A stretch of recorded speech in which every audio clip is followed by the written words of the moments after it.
Hello, and welcome to Saturday Morning Cartoons, the weekly podcast that revisits, reviews, and ridicules some of the world's weirdest animated series. I'll be your host, as always, Dave Trumbore, and joining me today from the DC area, Sean Paul Ellis. How's it going? David. I'm doing well. How about yourself? Not too bad, and also joining us, as always, from the West Coast, it's Matt Barron. How are you today, sir? I am fantastic. That's How good are to you hear. guys? Good. We are talking about Barron's pick this week, and it was a really good one. I'm happy to say that I really got into this show. Thank you to Hulu Plus for making it very accessible. You can just kind of watch them in bulk, which was much nicer than having to hunt and peck and scour the internets for every individual episode. Of course, we're talking Reboot today. If you listen to our last episode, we will be talking Reboot. If you are not familiar with it, you will be soon. And Sean's about to give you a little bit of history on the background. This one's pretty interesting too, so I'll let Sean tell you a little bit about that. Thanks, Dave. So Reboot was the first half an hour completely CGI cartoon. It was created by a Canadian, it's a Canadian CGI animated action adventure, and it originally aired between 1994 and 2001. Unlike a lot of the other cartoons that we have watched and discussed, this actually went for 4 seasons, and it had a reasonable 48 episodes that were produced, which makes you believe that somebody behind the helm of this had some intelligence in producing all of these. So it was produced by a Vancouver-based production company called Mainframe Entertainment, Alliance Communications, and BLT. This is interesting. It's just none of these are Deke or Ruby Spears. The big names in animation. Yeah. Right. So just kind of keeping in mind, as I mentioned, this came out in 1994, and one of the things that we were discussing is just sort of a lot of and we'll talk a little bit more about the tech speak, but I wanted to kind of give everybody a quick overview in terms of history of when this show and commercial internet became available, as well as also when a lot of these 3D applications became available, just to kind of give everybody some context. And so 1989 is when what we use now, HTTP protocol and HTML, were proposed and created by Tim Berners-Lee. It was in 1989 or 1990 that internet commercial services such as CompuServe became available. 1990, the first version of 3D Studio, which if anybody's ever done any computer 3D digital art, I'm sure that they're probably aware of it. 3D Studio would eventually become 3D Studio Max. It went through some cycling in terms of the names, but that came out in 1990. 1991, commercial AOL becomes available. Yay. 1992, Windows version 3.1x becomes available. I mean, this just all to give you sick. Remember it fondly. Yeah. You think about 1994, Reboot comes out. Yeah. And then in 1998, we had Windows 98, as well as also Maya, which is a competitor to 3D Studio, came out during that time. So it was just interesting because I had been talking with Dave a little bit earlier, and it was very interesting to note that I've used 3D Studio Max and I've used Maya when I was in college a couple times, and it was very interesting that a lot of the textures, a lot of the images or graphics that I saw in Reboot are sort of like the base skins and textures that you would see that kind of came bundled with those specific, like the beginner's pack, with 3D Studio Max. And so the 30-day trial. Yeah, exactly. Free trial. And so it was just it was very funny to see some of these textures and just be like, oh my god, I've created that donut shape that they're using to create that thing. That's what every tutorial teaches you, how to create. And so it was very comical when going through and watching a lot of this show. Yeah, and I gotta give a shout out to a fan site called Reboot Revival. They have a ton of information that we use to pull some references from for episode synopses and upcoming news, which we'll get to in a little bit. But they've got a lot of cool history and stuff there too. So just wanted to plug them, and you can go dig in a little bit deeper over there. Sean gave us a nice rundown of like the history there, but yeah, it took these guys a while to really kind of get started. Like they had the idea in the 80s, but like Sean, you just mentioned, the tech just wasn't there yet. So they had the idea for it, and they had to wait till the tech kind of came along. And then even over the course of just the 4 seasons, you can see there's a big leap from season 2 to season 3 in the how much better the graphics get. Also much creepier.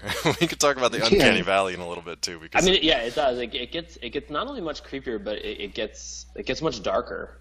Yeah, so the tone of the show is a lot darker, and then the look of the show is somewhat more realistic than it was before, which is actually creepier, because the closer they get to looking realistic, the creepier they get. We can talk about the Uncanny Valley in a little bit, but yeah. I just want to make a quick mention of a little bit of the voice cast. One person that voices a villain who we'll talk about in a little bit, his name is Tony J. Now, that's not the villain's name, because that would be a terrible villain name. That's the guy who voices him. And I want you to keep that in mind, because that's going to come up with my recommendation later on in this show. So that's an important one to keep in mind. These guys don't know what I'm talking about yet, but we'll all find out together. To talk a little bit more about the show, since it was his pick this week, I'm going to let Baron fill you in on what the hell this thing was about. Okay, so this was about a city, which was a system called Mainframe. And the main characters were Bob, to a lesser extent Fong, Dot Matrix and Enzo Matrix, who were brother and sister, and then 2 villains, Megabyte, who had a much more prominent role, Hexadecimal, who was kind of like a side character, but came in and out of the story, and then in the later seasons was much more involved. Spoiler alert once Megabyte was out of the picture. But Megabyte and Hexadecimal were brother and sister from a virus called Kilobyte. And then there were some other, characters once we get into the later seasons, but they were really ancillary. But these, breakdown would be Bob the Guardian of Mainframe would try to defeat the user in games to protect the system from being destroyed, protect the system from further infection from Megabyte and Hexadecimal, the virus. So it was kind of like that good versus evil, kind of reboot of all the other cartoons we've watched. But one of the things was Enzo really looks up to Bob as a guardian and wants to be a guardian, right, which is really kind of, a huge motivator for the storyline from about season 3 forward. Yeah, definitely. And there's a big change that Enzo undergoes, which we can talk about in a little bit. For people who aren't familiar with the show, I want to give you kind of just a really, really general view of it. It all takes place inside a computer.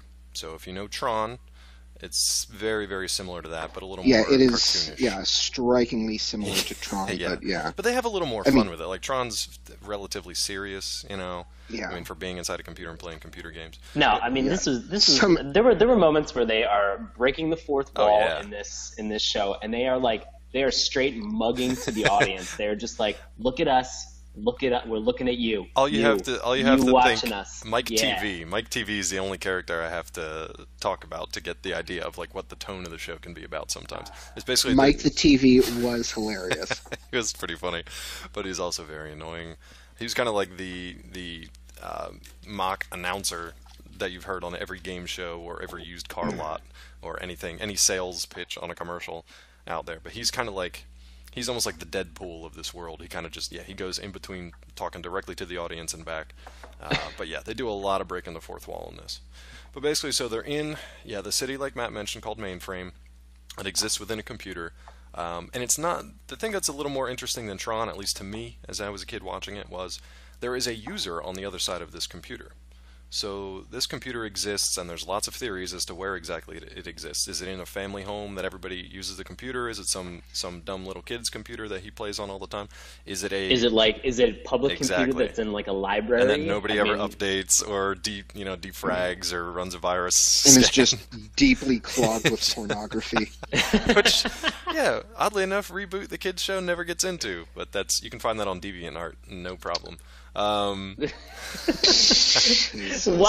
do I feel like you've spent part of the afternoon, I Dave, want just to add, looking on DeviantArt? like, dude, I want to add a new page, like a hidden, like a secret access page on our website. So SaturdayMorningCartoons.com After dark. /rule34. Yep, /After Dark, because pretty much everything we've talked about so far, this is what, our 12th, 11th or 12th show? 12th show. Every single one of them, no matter how obscure or how popular, there is weird fanfic and art and hentai and just weird stuff out there, man. So, And you know what? And here's the thing. You know, for the people who are doing Yeah. this stuff and are putting that stuff out on DeviantArt, you know what? I'm really proud of you awesome. people. I love I'm really the proud of you enthusiasm. people. Yeah, You're gonna I do mean, this stuff like, on the internet. Andrea, like, she was already, like, overly sexily Oh, yeah. dressed for this show. Like, Dot had some unnecessarily perky tits. Well, now Like, here's a funny story. We'll scoot away from Baron's creepiness for a second, and here's a really funny story. Actually. Says the guy who let's brought lean up the in. head. Let's lean into Baron's creepiness on this. I'm just Why are trying you- to distance why are myself you from trying it to because come I was away already from it, getting, Dave? I was already deep within that uncanny Dave, valley. you shut up, Matt. You continue. You continue. No, there was a lot of rancor behind the scenes with the executives, the producers. They didn't want certain attributes in some of these characters. Remember, this is the first time that we're seeing these computer-generated characters. So they're not hand-drawn, they're not animated in the traditional way. Producers and censors didn't know what was going to happen, so they were really just laying, the black marks across. And they were just like, nope, this isn't going to happen, isn't going to happen. To Matt's point, Dot Matrix's breasts were basically like too realistic for them. Breasts were too realistic for them. Dave, I want to say that was the most awkward way that you've ever referred to like physical attributes of a woman. Thank you very much. It was so stilted and creepy. Breasts. It was worse. It was worse than what Matt just said a couple minutes ago about referring to CGI tits. Look, I'm gonna. You're like one step away from trying to like break it down into like the biology. You're like, well, the mammary gland. I could, if you really want me to. I Call them could. boobs. Well, I'm going to tell you why I said breasts, because the guys in the animation studio, they had the censors were like, look, they can't be that realistic. You got to do something about that.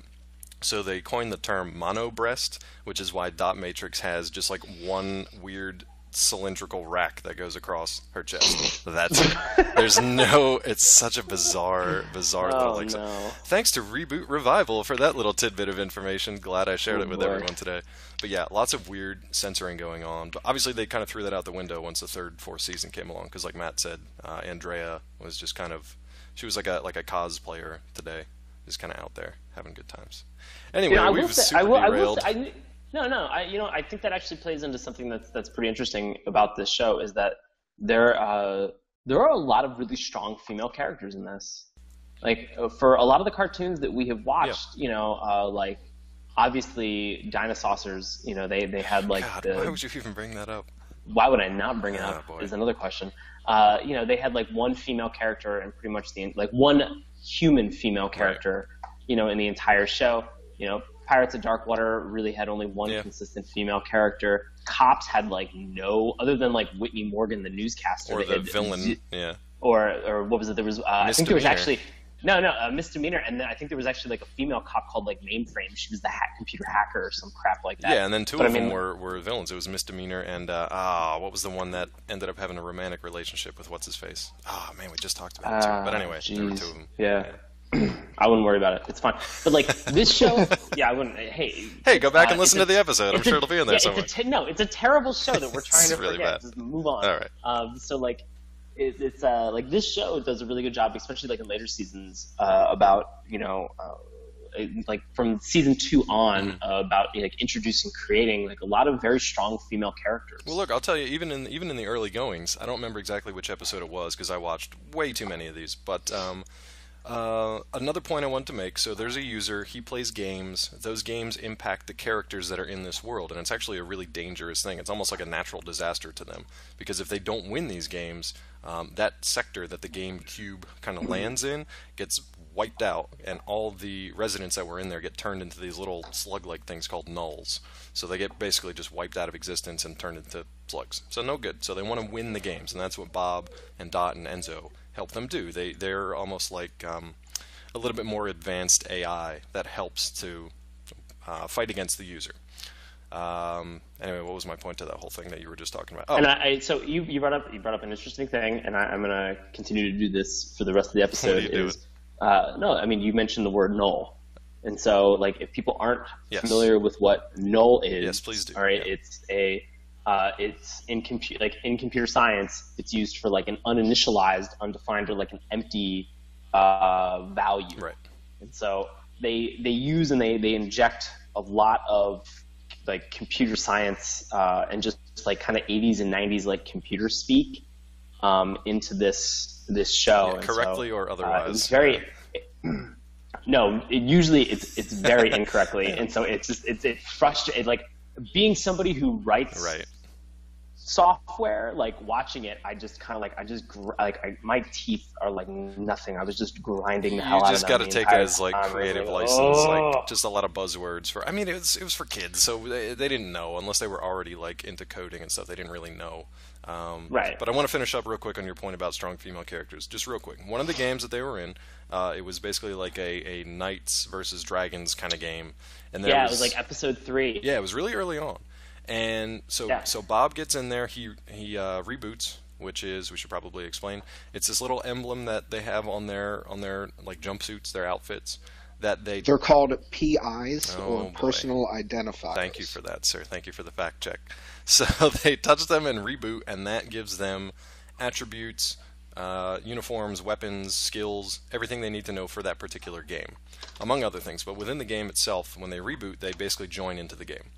So when Bob does that, he becomes a knight. Go ahead, Sean. Oh no, go ahead. Oh. Bob becomes a knight. So Bob becomes a knight. He hears off in the distance this damsel in distress, just like kind of screaming for help. So he looks around. There's nobody around him. He assumes that that's Dot, and he's got to go save Dot. So it sets up like a very standard hero saves the girl kind of thing. So anyway, he goes through this whole thing, and he's battling the user, and he's flying dragons, and he gets to this tower. And he gets up to the tower, and he goes to rescue the damsel. It's Enzo. It's the little kid. Right. And there was a really funny aside where he was just like, I rebooted and I tried to be a knight, but I ended up being a damsel in this dress. He's like, get me out of it. It's embarrassing. But he says a damsel in this dress, and that just cracked me up because it was so cheesy. And then he's like, well, where's Dot? And then Dot comes like crashing through the wall, battling the user, and they're both in armor. And she's like, I could probably take him, but it would be nice if you helped me out over here. And then they like defeat him together. So that was cool. That was when, and like you actually, said, it was third they episode. defeat him. They defeat him. Not the two knights. Like Bob begins to fight the user. Right. Dot continues to fight Right. the user once she finds out what the weak point is, and then Enzo, as the damsel in distress, throws his megaphone, which changes his voice against the PI that's on the user and knocks him out a window, winning the game for them. So it's a group effort. Yeah, so I mean, from early on, they established like, okay, it's not going to be just like the typical storylines like we've seen before. They're going to change it up a little bit. It's going to be a little strange. It's going to be a little stilted at times, but it's going to be different. And I think that was a good starting point for them because it led to stronger episodes later on and strong character development for pretty much everybody. Everybody goes through different arcs at different times. So yeah. And Matt, you said that PI stands for personal identifier. There you go. Okay, that's just very interesting. That'll be my second point in terms of computer science stuff. Go. Or just cybersecurity is PII, which is the present term that they use for personally identifiable information. See, and you need that in case your system crashes and you need to log everybody so that when they restart the system, notice I didn't say reboot, when they restart the system, you can come back again. Why don't you just say reboot? Why don't you just say reboot? I'm already on shaky ground. You went out of your way. I did. I really did. You really did. I really did. Just knock it off. Oh, man. So, you guys each watched the first episode, I believe. I watched that as well with you. We get an introduction to the characters in that first episode. Do you guys, give me your impressions of like Bob when you first see him on the scene, and then we'll get to Dot and Enzo a little bit too, because that's really the main trio that takes us through everything. Okay, so here was my first impression of Bob, and I kind of wanted to pose this to everybody. Bob's really shitty at his job, right? Okay. Yep. Cool. All right. I just wanted to make sure. Like, Bob is a guardian, so like he is supposed to be the person that like enters the game when it comes into the city, right. And he's the one that's supposed to kind of protect everybody from the game and the user by competing against the user and winning. Like, Bob does a good job inside of the games, and in most cases he's barely winning by like a thread. Right. In most of these games. His other job, like the other responsibilities that he has, he's pretty shitty at doing it. Those, I believe those responsibilities would be to mend and defend. Yes. Mend and defend. Not delete and defend, but mend and defend. Well, here's the thing, is that like we've already acknowledged the fact that like the user is somebody that like, you know, is sort of, there's a lot of speculation behind who the user or who the users in fact are. So in the introduction to this show, Bob poses the kind of his goal, which is that he wants to figure out who the user is, like what the user is, like his theories. He flat out says, like, he's just like, you know, my job is to find out, you know, who the user is and like find out what's happening about them. He doesn't, like, in 4 seasons he never really accomplishes that. No, they that. kind of get away from that. It's weird. You learn a little bit of Bob's backstory. Like, so he narrates the beginning. Now Matt and I offline were saying, I said to him, like, man, this theme song, like, I watched 20 episodes of this and I still can't really remember the theme song, but Matt knew the narration like down, like he just had it. And it's basically Bob saying, I mean, I can let Matt do it, it's probably easier. Do it, Baron. I come from the net, my format guardian, to mend perfect. and defend. Nice. Wonderful. Yeah. My friends at Mainframe, their hopes, their dreams. Yeah. So that's But at Bob. any rate. That's Bob. How do I snap? That was really good. That's good. Sounds a little like a fat. Well, you know but what's that's fine. interesting too is the intro changes with the separate seasons. It does. It Right, does. Sometimes it it's Megabyte, who we'll talk about in a second. Sometimes it's Dot, depending on kind of who's.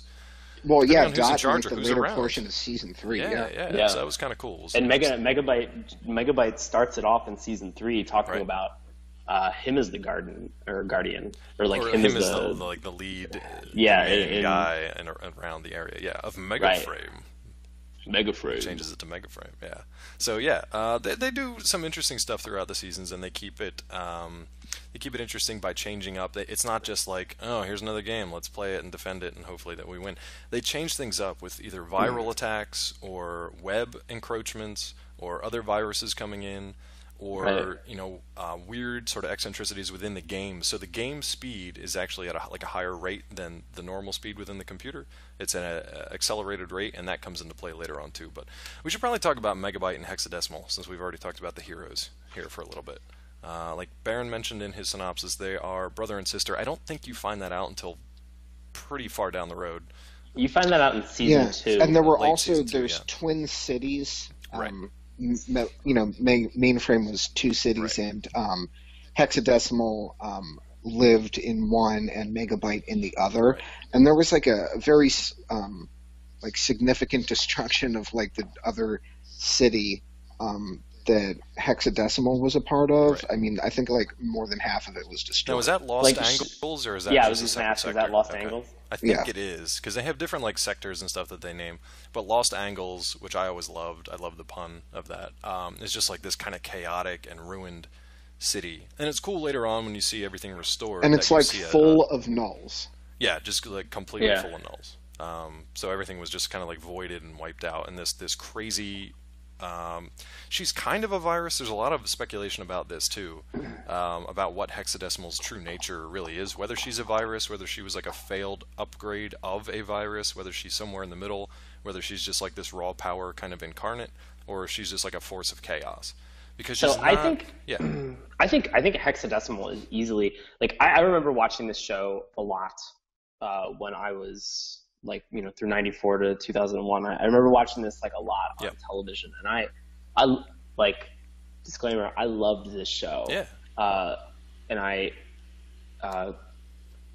I kind of always watched for hexadecimal. She was definitely like the most fun character because she was just out there and insane. You never knew what she was going to do. And I just like when there was a hexadecimal episode that came on, like you like guaranteed it was going to be a little bit insane. So the thing about hexadecimal that makes her so kind of crazy is that she wears sort of like these like Greek like comedy or tragedy masks that reflect exactly what her emotional state is at that point in time. And so she like there's a lot of parts where she'll make a quick motion in front of her face and it will change her mask immediately from like one emotion to the next. Like she volleys so quickly, like, but there's always some like interstitial cut where she's either like quickly turning or turning away from the camera or so like creepy. wiping a hand in front of the face, and like she just goes from like happy to insane in like a split second. Yeah, she's always insane. Wonderful. It's very wonderful. So Megabyte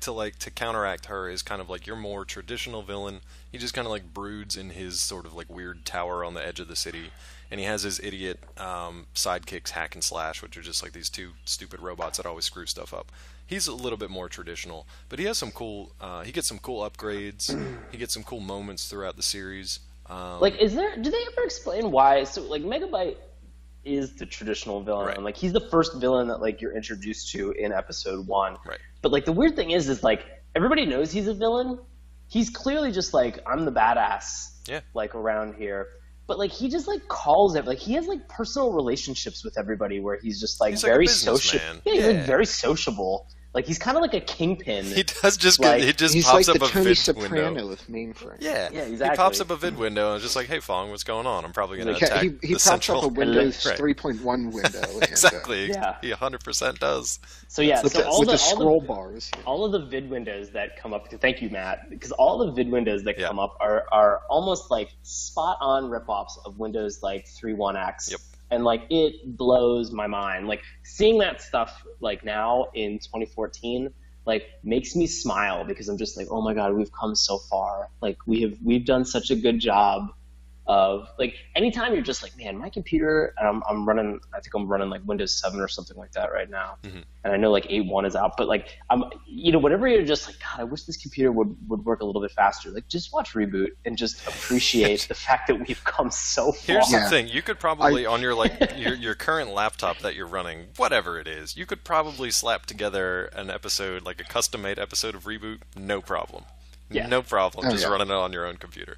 We I should talk remember about that for a second. The computer though. that I had when I was watching Reboot in '93 was Right. like a 486 Wow. with DOS. Exactly. Like I didn't even have Windows 3.1. I had DOS. Damn, dude. I had my first computer was just a Macintosh Performa.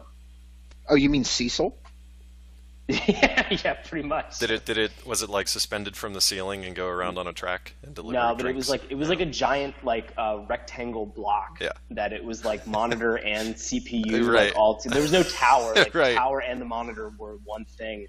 And did it have a sassy French attitude? And a little I wish mustache? It did. Oh. I wish it did.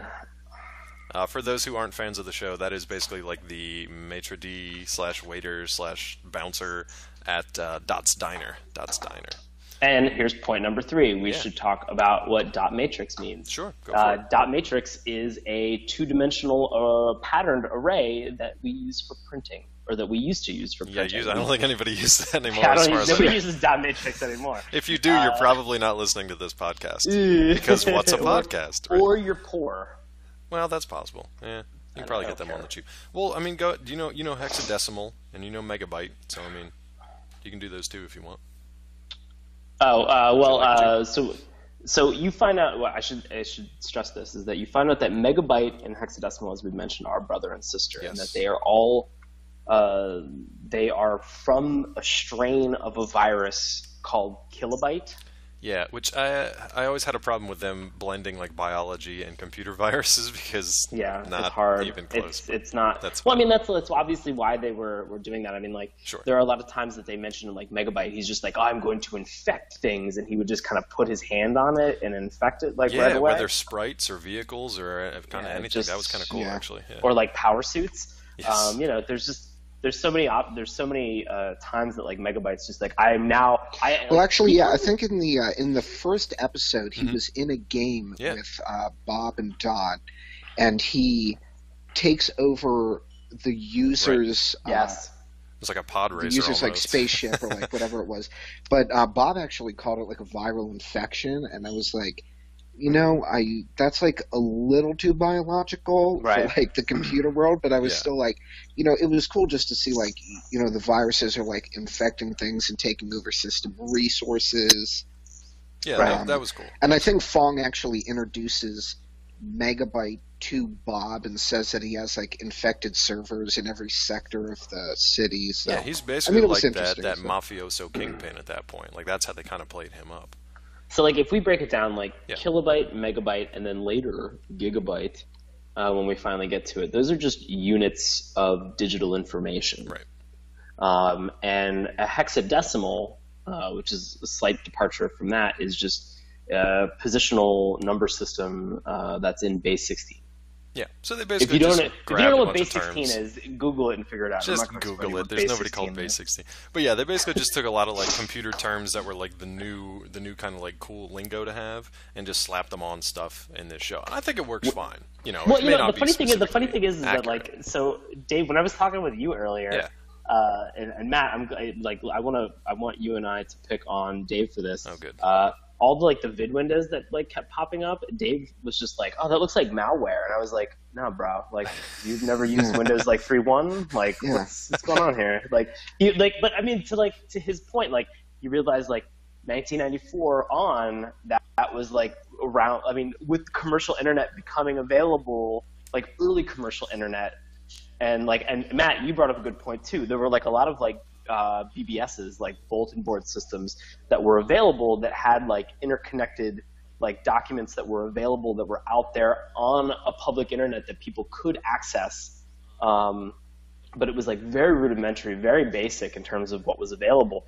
But as the internet began to grow and develop, like, of course, like you had a lot of these like hacker terms like virus. And things that became like very prominent, and Dave, to a lesser extent, malware obviously kind of came into the fold at that point. Hey man, this is not my forte, so I'm just gonna take you at your word because I don't know what's going on. Like, reboot is the extent of my computer knowledge, computer lingo knowledge. That's all I got.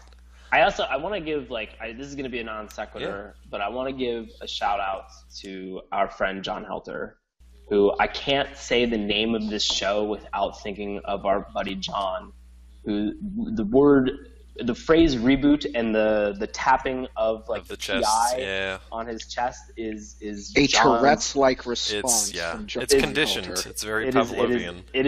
It's a Pavlovian response to John being a little bit drunk. I'll tell you this. Him being super, super drunk. So Halloween one time, this is strictly just for John because no one else gives a shit. But John and no one else knows John. Nobody else knows John. John and now his wife Kate were dressed as a PC and a Mac, respectively. So Kate was basically just like an iPhone cover, which I thought was hilarious because I thought people were going to be coming up and like poking her buttons all night, which I thought that was a little awkward. But yeah, what are you going to do? So, and then John went as a PC, so he went with all these like patches that he cut out as like upgrades and like viral like corrections, and like so he was just covered in these like stickers by the end of the night. But his favorite thing to do while we were playing beer pong was to do that reboot thing.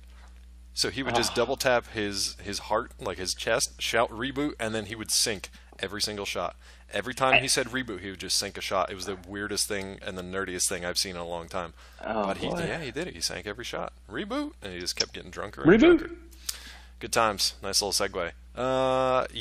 So I don't know where we go from that. That was nice. That was really nice. That was a curveball. That was. I'm sure John will not listen to this episode. Well, I'll tell you what. Since John Helter's a character, maybe we should talk about some of the characters in this show. Segue. Yeah, we do get some other interesting ones that come in.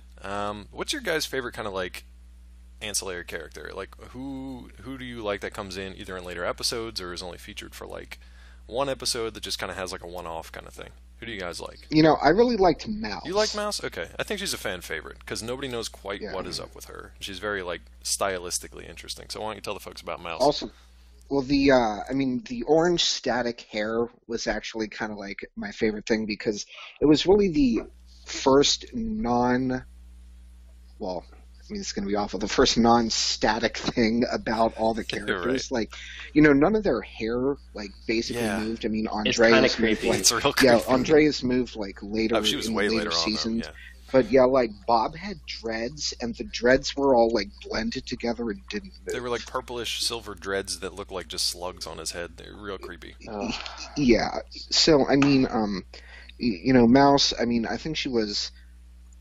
I think they introduced her as like a She's hacker. a hacker. I mean, she or hacks something. into everything. Yeah. They never explain like if it's But a she was kind of program, like if a it's an mercenary. She's like a avatar. mercenary, Right. Yeah. like mercenary Hacker for character. hire. Like Yeah. yeah. And she worked for Megabyte. I think in the early part of one season, but then joins Dot and Enzo in the later seasons when Bob is trapped in the web. Yeah, and that So actually if happens she's a like, lot, too. so I mean, like, would you say that she's sort of like, if she's a hacker for hire, would you say that she's sort of like Hugh Jackman in the movie Swordfish? You could say that, Perfect. I suppose. Yeah. That's all I wanted to hear. Hugh Jackman, who knows 512-bit encryption. Oh my God! Don't even get me started on that. That's a completely separate podcast. We'll change that one up because I didn't know. I was like, yeah, sounds good to me. What do I know? That shit just curls my skin. Oh, gross. Yeah, that's. I just, we need to go to the Yeah, doctor. that's like a Yeah, third degree burn. I just shed like a snake Oof. when I hear that. I just get so creeped out. Well, moving off of that, what 512 encryption. what was we one got of on my your face. favorite other characters? Did you have any? Did you have any other ones? Yes. Who did you like that came in? I want to know. I'm curious. So I liked Fong. You like Fong? Yeah, I liked Fong a lot. I wanted to actually ask you guys. So like, I looked up. I was a little bit curious. Like, it seems like when I posed the question whether or not Bob was good at his job, and we all agreed that no, Bob is not good at his No, job. he's terrible. Glitch is good at his job of being like his key Yeah, tool, thank but you. that's it. Yeah. And that's what I wanted to talk Yeah. about. Is that there are two things. So Fong and Glitch. So Fong and like I don't know how to address this. Like, Fong is the only person in this show that actually has like a A stereotype? yeah, he's a stereotype. He's a straight up stereotype. And Fong is Asian. And he's like a mentor and has like a lot of specific historical information about the city, and so he relays that to Bob, and so like there are so many multiple instances where like a problem has arisen, and Bob is like, I gotta go see Fong, and then he beats Fong in a game, and then Fong is just like, you have proven yourself worthy of getting my information, and you're just like, oh my god, like you are. What's hilarious is he's like, there's an old README file that says. Oh, that killed me. They use that all the time. My brain just exploded when he said "readme file," because I just like Who ever read the README file? Fong, No, I mean, apparently. That was his job. Matt, RTFM. I mean, come on, read the fucking manual, bro. Like that's beginner shit right there. I mean, it's killing me. It kills me that like, you know, like, so you have Bob, you have Enzo, and you have Dot, and they are like the only three people who actually look like, I want to say like human beings. Yeah, they're humanoids. Okay. Everybody else is either like a humanoids. 0 or a 1 sprite kind of thing. Like that's Exactly. really all they are. And so then you have hexadecimal, and you have Megabyte, who kind of are just like these crazy anthropomorphic. Yeah, they're still kind of anthropomorphic, humanish. like virus, like sort of virus, like, you know, it's just, but they're not quite human.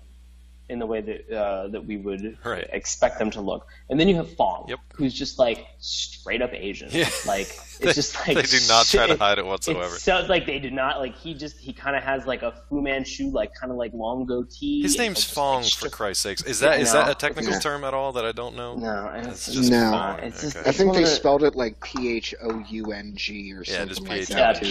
P-H-O-N-G. Yeah. Fong. Fong. And it was just like it's so, I don't know. I just like, I took having it be like the only really like identifiable nationality that was in there. There were times where I was just like, oh my god, like this guy is like the worst trope of like television trope of something that's like just unnecessary. And they don't Just, change like, it at all for the 4 seasons. No, like it's just- he's just stuck there. He never gets an upgrade. What was that word we were throwing around that Fong used Oh boy. before we started You recording? can take What that was one, it? Sean. Oh, I Since actually don't remember. You're dropping all the knowledge. I actually don't remember. I'm sorry. The wisdom. No, it was the one we were making fun You of. don't remember I the forget. wisdom? Jesus. You made me say it. The, The wisdom. the wisdom. Jesus Christ. Yeah, but I mean, like, it's a little bit insulting that they have the ability to create like all these. They have the ability, and they've created this entire world. Right. Everything else They is have amazing. This is like the one entire little weird amazing blight. world, Yeah. and then they're just like, we're gonna put all of like the mystical historical information in this like Asian like golden walking robot. And Now it's just here's like, the thing. If you're gonna God, do just that knock and it make it off. like, okay, so this is the program, that's just the representation of the program. If that's how you want to get away with it, fine. But then it's got to be consistent across all these other things. When in later episodes, some of the characters, which I think we'll talk about them in a second, because they're actually some of my favorites. This change, these characters actually go to visit other computers, other twin cities to mainframe. They visit other places where they have a wise old character that knows the history of the city. They're never Asian. They're never like old Confucius style programs. They're usually just kind of like old. Some of them are like old hillbillies. Some of them are just old and they have a beard. If you're gonna do that, at least be consistent with it. But Yeah, no, I they know. just- I mean, like, if you're gonna look, if you're gonna have somebody like contain a whole lot of wisdom, like, sure, give them some big long facial hair in order to show Yeah, give 'em a like cane, how, whatever. in order to show like age Right. and like Rust you know, even. And the Gandalf style, basically. yeah, exactly. yeah, exactly. But I mean, like, they made Fong as like a super frail, like he's the old master trope, like television trope Yeah, of that's like exactly what somebody who is like Mr. contains a Miyagi. lot of wisdom, and like you underestimate him at first, but like he has like all of these like mystical powers. Like, and there's one episode where specifically where like they're in the process of doing an upgrade to the city, and so they power down the city, and the file that they open up that has this upgrade in it is actually just Megabyte in disguise. Right. And he attacks them, and like he drains Fong, like he accesses, like he infects Fong and like to steal the password from him in order to access this system. And so as he's doing it, like Fong like astral projects himself to Right. Bob at one Yeah, point, it's and is some just weird like, stuff that goes he's just on like, there. he's just like, use his greed, and just like and it's like one of those things where it's just like, man, like he's just playing into this trope so poorly. It's just like half-assed information. He's like trying to tell him, like trying to make Bob think for himself, and Bob doesn't have a fucking clue. Like, Bob's an idiot. Like, and we've already Bob's a established stoner with dreads. Bob is crappy at his job, and like it's sad because you realize that, and this is my way of segueing into this. You realize that the real hero in this show is the component that Bob has on his wrist, which is called Glitch. Yes, there are And many Glitch- interesting things that happen with Glitch. But go ahead. Yeah. And Glitch is seriously the star of this show. It's his key tool. It does everything you need it to do. And like he just every time Bob's in a bind, he's just like, Glitch, Fix thing. it, yeah. And it blows my mind that like if Bob is supposed to be this like guardian, and he's like guardian, he's like guardian 452 is what you find out, like 451 Bobs before him must have been dumber than Bob 452, and that's scary. Like, that's a frightening realization that, like, these other Guardians are dumb. Like, they're supposed to have, like, trained in, like, the supercomputer that they talk about all the time. Like, wow. Like, the education that they receive there is, like, well, here's my theory on this. Terrible. There's a lot of theories on this, but on later episodes, you do get to see the Guardians kind of like, they actually kind of invade mainframe for a second because they're trying to prevent against this future virus called Damon, which is something that comes up in like the 4th season, and we were trying to figure out, like, there are a couple of movies, one called Damon Rising, another one I think called The Tale of Two Bobs. We were trying to sort them out. It was a little difficult on Hulu to see if they were sorted by the actual movies or just like the episodes themselves, so that was a little confusing. But I'm just going to jump in right now and just say that a daemon, spelled Please do. Daemon, is just a computer program that runs in the background. Yeah. Like that runs. It's a process that runs in the background. So nothing to do with the virus. Yeah. Like it's you usually see daemon mailer mod. daemon pop up. Yeah. I'm pulling my fucking hair out like every time that they say these. But terms, as a kid, like, you didn't know that. They were just cool words. Like, you didn't know.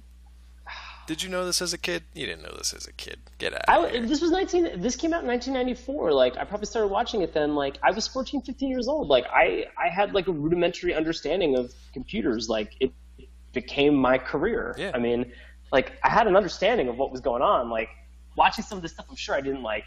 I'm sure my 14, 15-year-old brain was more just sitting there watching it and just being like, oh, cool. They're talking about stuff that I'm aware of. But like, 34-year-old Sean, like, watching it, is just like, oh my god, it's just so aggravated. This is so aggravating. I loved it though, dude. I'll tell you what I liked the most actually was there's a season where Enzo and Andrea, who is like a game sprite that kind of gets trapped within mainframe. She just kind of pops up later. She's another one of the strong female characters that Sean was talking about. They pop up and they, after this battle with Megabyte tricks a bunch of them. He crushes Bob's glitch key tool, so that means Bob is even more useless than usual. So at this point, when he throws Bob like into a portal that takes him into the web, not really any big loss, even though everybody in mainframe is kind of pissed and sad about that. Bob is lost for a while. So Enzo is like an entire season. He gets lost in the web. Yes, so he's gone. You don't see him for a little while. So what happens is Enzo kind of takes over as the new Guardian. So he's still a little kid. Before too long, they get trapped in a game that they can't win. So what they decide to do is they hit their reboot thing, their little PI. They change it into a form that is, I guess, the game sprite mode. They change into some sort of mode that they never really talked about before, and it allows them to kind of hop from game to game, so from computer to computer. Really? Because if they would have lost, they would have been pretty much deleted and just nullified. So it allows them to hop from computer to computer. What that does, since we mentioned earlier in the show, this accelerated game rate, they age, they grow. So the next time you see them, they're not these little kids anymore. Enzo is like this grizzled, like muscle bound, jacked like up 5 o'clock mercenary shadow. biker, He's dude. got this like a leather vest, and he's like got this gun on his hip, and he's got 5 o'clock shadow, and he's got a weird eye. It's so bizarre. He looks like Bishop from X-Men. And then Andrea, or Cable. or Cable, like some combination of the two. And then Andrea, like Matt mentioned earlier, is just like too hot for kids' TV. It's kind of like it's just a weird kind of getup that she's got on. But they've obviously both, it's like aged. a mermaid sort of mercenary. It's a little strange. strange. But they're both what season was this in? This was in the 3. middle of 3. It was like 3. Oh, well, that's because that's because like Dot takes over for Fong. Yeah, she becomes the new command.com. She takes over command because everybody else is gone. So the only 2 Guardians they had, which one was an idiot with a tool that did everything, and another one is a kid with a broken tool. They were gone, so they had nothing left. So Dot kind of took over. This is where things start to get a little bit darker, and I like that, especially because the show kind of like it grew and matured with its audience, and I thought that was kind of cool as a kid. I like that they were like doing things that were a little more, maybe not adult, but a little more involved. A little more thought put into them. They weren't quite as goofy. They weren't really talking, breaking that fourth wall anymore. That was kind of cool. They still did some goofy stuff. Like they did bring Enzo's little kid character back in later on, which that was like the jump the shark moment for me. That pissed me off. Yeah, but it didn't last much longer. And the than that, 2 so it was Bobs okay. thing, that was not that. That was weird. What? I mean, I got why it happened because they backed up the system and everything like that. But I was just like, this is This is stupid. So, this is bad writing. So basically, they should have ended it at kind of like the third season, and we'll talk about why they should have ended it with that third season finale in a second. But just to give the viewers or the listeners an idea, there was that fourth season. There were only 8 episodes. I'm not 100% sure how the movies kind of broke down there, but it ended with a cliffhanger. It ended with Megabyte like now upgraded and in a really creepy design change for him with the new technology they had available. Real creepy looking. He was able to get control of the central like mainframe, and he was going to hunt our heroes. And that's it. That's all we get. It literally ends with him saying like, "Prepare for the hunt." And that's it. So that's where we're left. Now, before we get to more recent news about a reboot, I definitely want to talk about the third season finale. So Matt, I know you're a fan of this segment of the episode. I'll let you talk about that in a second. I just want to give the guys a synopsis of the episode real quick. Things have gone to shit in mainframe, and they can't fix them. Can't patch them up. Can't mend and defend. Can't do anything. What an excellent assessment of the situation, Dave. I appreciate that. That's as quick as I can get to it. Things have gone to shit. It's basically this little kid that is just like downloading all these virus-filled computer games or whatever. How much pornography do you think so this kid's much, looking at? So much. All of it. Well, all that was available in in '96. Probably quite a bit. Yeah, everything Pretty that was much the available entire in '96 internet's worth of pornography is on this computer, which is why it's just full of holes and just completely rotten. So, yeah, so they decide to. A game comes down, they decide to lose it and not even attempt to play it. They just let the user win, and that forces basically like a system instability that crashes the system. And they cross their fingers and hope that the user is going to like, yes, reboot the system. That's exactly what happens. So everybody comes back, both Twin Cities of Mainframe come back, even Hexadecimal comes back because they include her in the party because now she's kind of a good guy. So everybody comes back. That would be a great ending by itself. What they do instead, or additionally rather, because I really like this, is they add a musical number to the end of this episode, which is fantastic. I'll let Matt talk about that because I know he's a fan. I think he's a fan.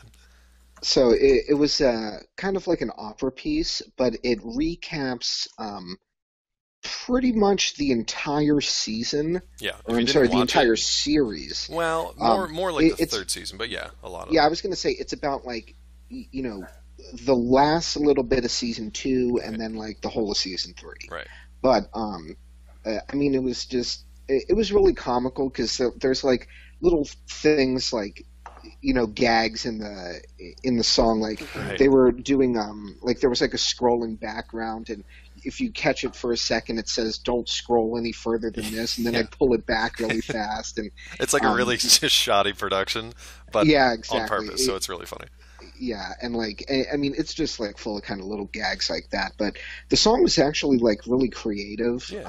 You know, and they did it well. So, I mean, I thought it was just like a funny little shtick in this show. So. And that would have been a perfect way to end it because they basically say, like, all these bad things happened, then we reset, and now we're all back together in Mainframe. And they end it kind of with, like, the reboot kind of theme, and then end. And that's it. And if they were going to end it there, I would have been okay.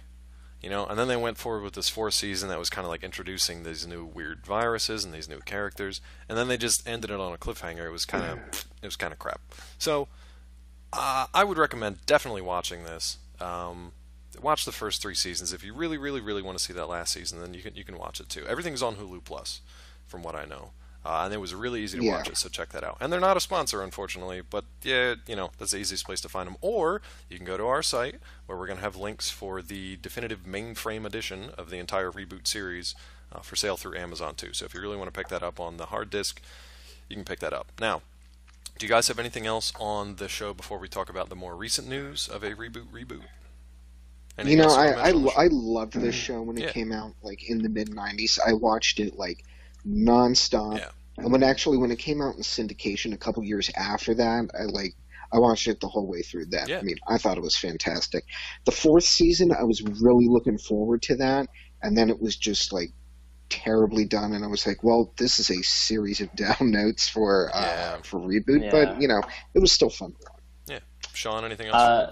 Yeah, I would say if you are thinking about watching any episode, you need to watch season 3, episode 1, because there are so many moments that are in that episode, like that one particular episode that are unbelievable. In what way? I don't know which way you're leaning on this. So the game is that they are in like a zombie game, like a zombie apocalypse game. Okay. The user is rendered as a Bruce Campbell ripoff. Okay. With a shotgun in hand and a chainsaw on his other hand, and it pans in on him, and he just goes groovy. Nice. And you're like, oh my god. There are a lot of like pop culture references. There's Blues Brothers.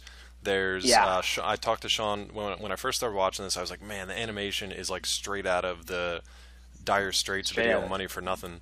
And then if you watch the 6th episode, they featured those characters from that music video. So at that point, I fell in love with it again, because I'm just like, okay, you know what's going on. Everything's going to be great from here on out. You know that you're terrible. Straight up, yeah.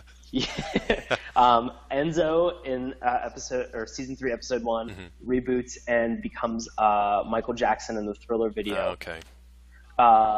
Dot Matrix reboots, and she turns into Elvira. And Matt, to your point, she has giant boobs. So not a mono breast anymore. They're no mono breasts. They are breasts. There is massive CGI cleavage.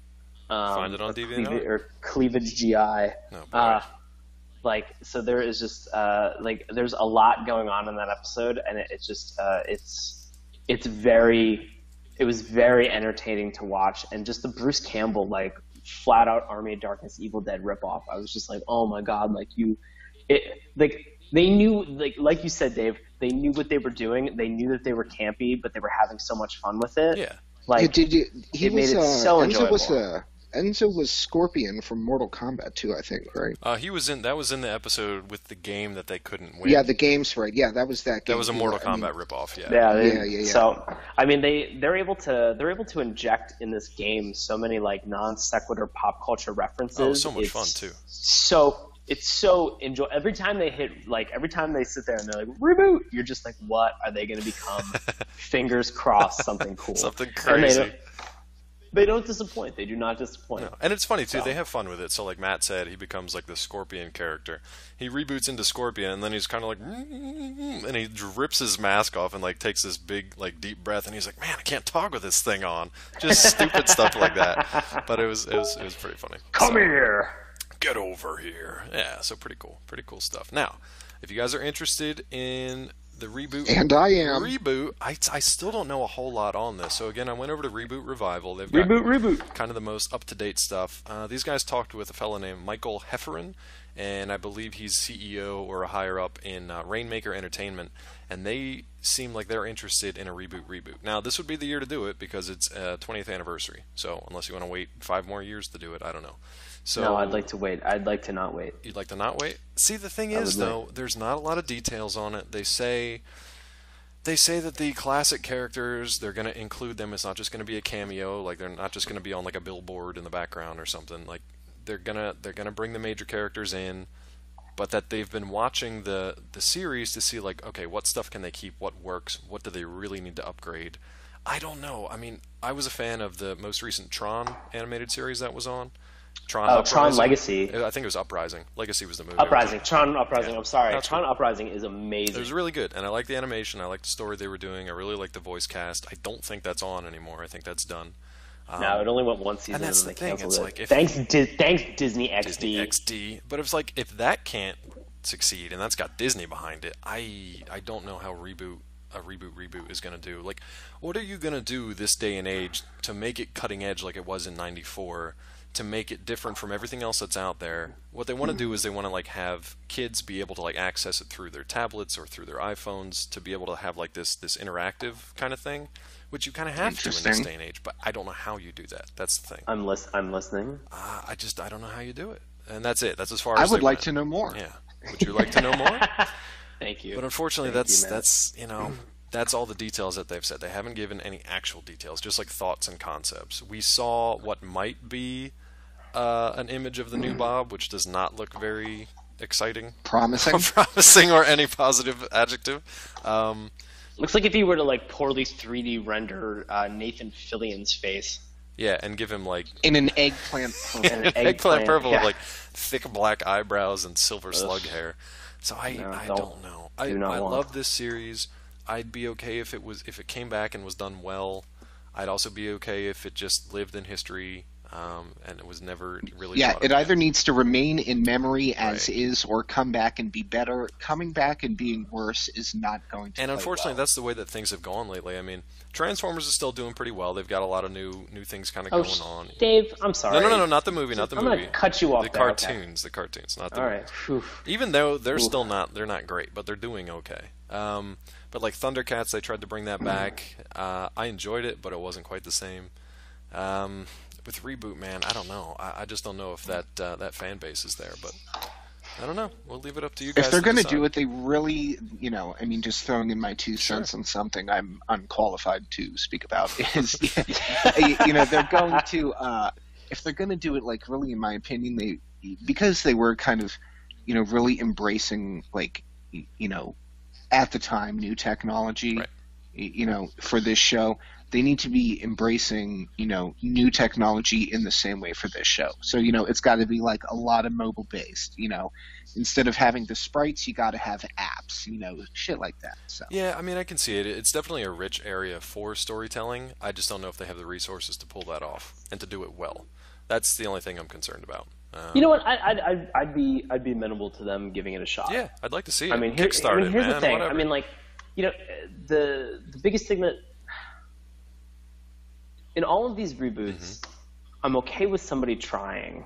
I'm okay with somebody taking it and running with the idea. If people don't rally behind it, if they're not entertained, then that's fine. Yeah. shut it down.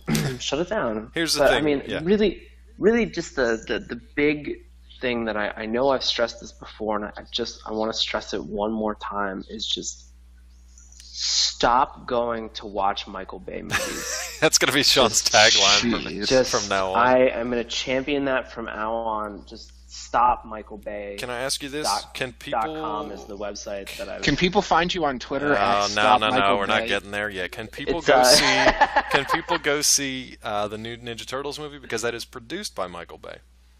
Can people go see it? I don't know anything about it yet. It looks okay, surprisingly. I don't think it does. You don't think it does? Okay. Well, I mean, here's the thing. We're not talking about Teenage Mutant. We're not talking about TMNT right now. So, I mean, I'm going to avoid this. Just Fair enough. Stop if you continue to put money in his pocket, ladies and gentlemen, you are a part of the Well, problem. he just re-upped at the studio, so he's not going anywhere for a while. Damn it. Sorry, dude. That's the way it works. In Hollywood. Oh, boy. So do you guys want to do some plugs and some contact info now? Because unfortunately, that's all the time we have for today on the show. I think we can say unanimously we all recommend this Yes, series. most definitely. Up until and not including the 4th season. If you want to see it, just to see the whole thing, do it. But I think you'd be happy with just stopping at 3. But hey, And it's all on Hulu, so you can. Did I say Hulu weird? on to Hulu. I think you said Cthulhu. You said Cthulhu, I think. Cthulhu. Yeah. I think you channeled the Dark Lord of the You underworld. can watch it all on hplovecraft.com. It's all available on hulu.com. So check it out. I mean, Or buy it through our Amazon link and fund this here podcast, because we're obviously all professionals here, so that would be good. So just kids, hey, while Dave's not listening, everybody just go and watch it on hulu.com for free. It's free. It's cool. Did Just I miss go do anything, that. guys? Mike No, cut out you didn't for a miss second. anything. Are We just Yeah. we just did a duck line between me and anybody. Oh, okay. Right No, that's cool. I So- didn't know. I thought my computer frizzed out. I need to reboot. Anyway. Yeah. All right, kids. What do you have coming up in the near future, and let the folks know Oh about? my gosh, Baron, go ahead. I'm a little busy for the next 3 weeks in a row. Yeah, right. So just pretty much this podcast and a slow descent into madness. Into Lovecraftian madness. Sean, what about you? I have got one final performance. Nice. For Washington Improv Theater's current run called Binge. You can see me perform on August 9th with Nox. That's NOX ! At 8 p.m. You can purchase tickets at WashingtonImprovTheater.com. Very nice. And where can the folks find out more about you in your social media meanderings? Oh, snap. You can find more about me on Twitter and Instagram and at Sean Paul Ellis. And Matt, where can we find you? I'm at Matt SF07. How is it soon not to bag be of sandwich? at, How is it not bag I'm of so sandwiches? upset by this. I thought it would have been bag done. of sandwiches at Stop Michael Bay. Oh, I like that one. I like that one. I fully support that one. You can find me on Twitter at Dr. Claw MD. You can find us at SaturdayMorningCartoons.com. That's morning with a U. You can also find our Tumblr page, which Sean has been populating with G-rated tunage. That's over at SaturdayMorningCartoons.tumblr.com. You can also find us on Twitter at MorningTunes. All those mornings are again spelled with a U. Now, for a very fantastic and special and in no other way excellent next show, 13th Oh my gosh, episode. Dave, this is your pick. It's my pick, dude. I'm very What are excited. you picking, buddy? Well, here's the thing. So remember I mentioned Tony J earlier on in this episode? Do you guys remember that? Am I going to want to hurt you? I don't think so. I mean, I hope not. It's not God, Tony. I hope this is dinosaur-based. No, it's not dinosaur based. I leave that to Sean. I'm not going to ape one of his picks.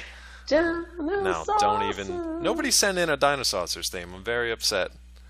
Very upset. Come on, That's people. all right. We know you got it in you. All right, what do you got? What do you got, I'm gonna go with Mighty Max.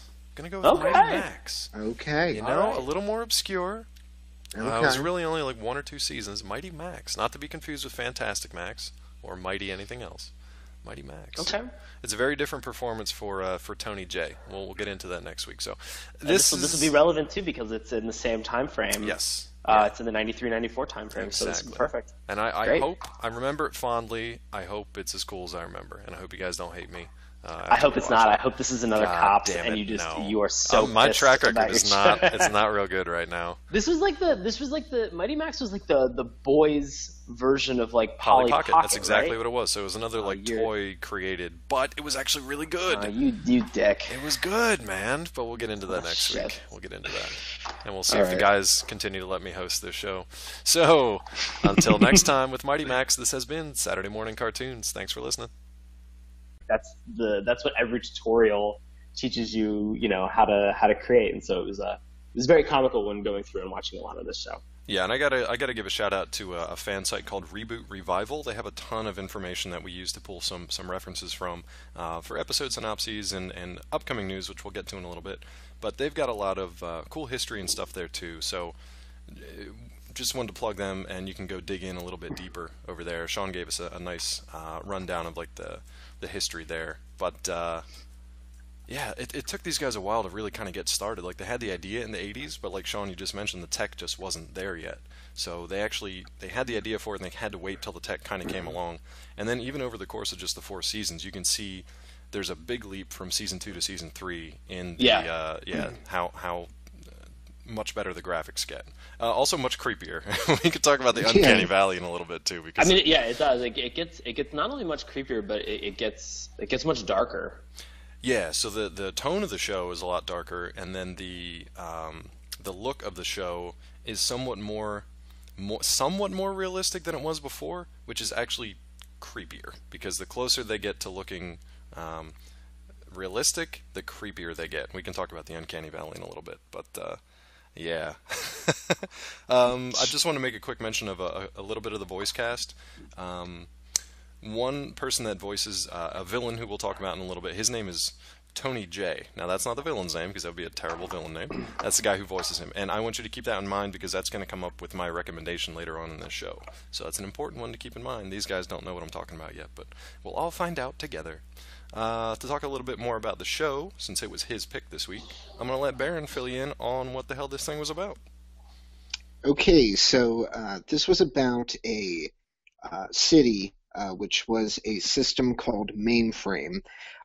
And the main characters were Bob, to a lesser extent Fong, Dot Matrix and Enzo Matrix, who were brother and sister, and then 2 villains, Megabyte, who had a much more prominent role, Hexadecimal, who was kind of like a side character, but came in and out of the story, and then in the later seasons was much more involved. Spoiler alert once Megabyte was out of the picture. But Megabyte and Hexadecimal were brother and sister from a virus called Kilobyte. And then there were some other, characters once we get into the later seasons, but they were really ancillary. But These, breakdown would be Bob the Guardian of Mainframe would try to defeat the user in games to protect the system from being destroyed, protect the system from further infection from Megabyte and Hexadecimal, the virus. So it was kind of like that. The other cartoons that we have watched and discussed, this actually went for 4 seasons, and it had a reasonable 48 episodes that were produced, which makes you believe that somebody behind the helm of this had some intelligence in producing all of these. So it was produced by a Vancouver-based production company called Mainframe Entertainment, Alliance Communications, and BLT. This is interesting. It's just none of these are Deke or Ruby Spears. The big names in animation. Yeah. Right. So just kind of keeping in mind, as I mentioned, this came out in 1994, and one of the things that we were discussing is just sort of a lot of and we'll talk a little bit more about the tech speak, but I wanted to kind of give everybody a quick overview in terms of history of when this show and commercial internet became available, as well as also when a lot of these 3D applications became available, just to kind of give everybody some context. And so 1989 is when what we use now, HTTP protocol and HTML, were proposed and created by Tim Berners-Lee. It was in 1989 or 1990 that internet commercial services such as CompuServe became available. 1990, the first version of 3D Studio, which if anybody's ever done any computer 3D digital art, I'm sure that they're probably aware of it. 3D Studio would eventually become 3D Studio Max. It went through some cycling in terms of the names, but that came out in 1990. 1991, commercial AOL becomes available. Yay. 1992, Windows version 3.1x becomes available. I mean, this is just all to give you. sick. Remember it fondly. Yeah. You think about 1994, Reboot comes out. Yeah. And then in 1998, we had Windows 98, as well as also Maya, which is a competitor to 3D Studio, came out during that time. So it was just interesting because I had been talking with Dave a little bit earlier, and it was very interesting to note that I've used 3D Studio Max and I've used Maya when I was in college a couple times, and it was very interesting that a lot of the textures, a lot of the images or graphics that I saw in Reboot are sort of like the base skins and textures that you would see that kind of came bundled with those specific, like the beginner's pack, with 3D Studio Max. And so the 30-day trial. Yeah, exactly. Free trial. And so it was just it was very funny to see some of these textures and just be like, oh my god, I've created that donut shape that they're using to create that thing.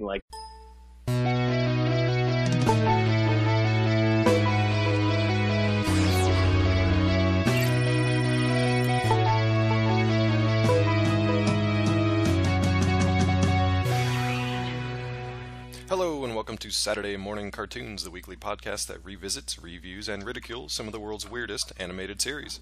I'll be your host, as always, Dave Trumbore, and joining me today from the DC area, Sean Paul Ellis. How's it going? David, I'm doing well. How about yourself? Not too bad, and also joining us, as always, from the West Coast, it's Matt Barron. How are you today, sir? I am fantastic. That's How good are to you hear. guys? Good. We are talking about Barron's pick this week, and it was a really, really good one. I'm happy to say that I really got into this show. Thank you to Hulu Plus for making it very, very accessible. You can just kind of watch them in bulk, which was much nicer than having to hunt and peck and scour the internets for every individual episode. Of course, we're talking Reboot today. If you listen to our last episode, we will be talking Reboot. If you are not familiar with it, you will be soon. And Sean's about to give you a little bit of history on the background. This one's pretty interesting too, so I'll let Sean tell you a little bit about that. Thanks, Dave. So Reboot was the first half an hour completely CGI cartoon. It was created by a Canadian. It's a Canadian CGI animated action adventure and it originally aired between 1994 and 2001. Uh, Unlike a lot of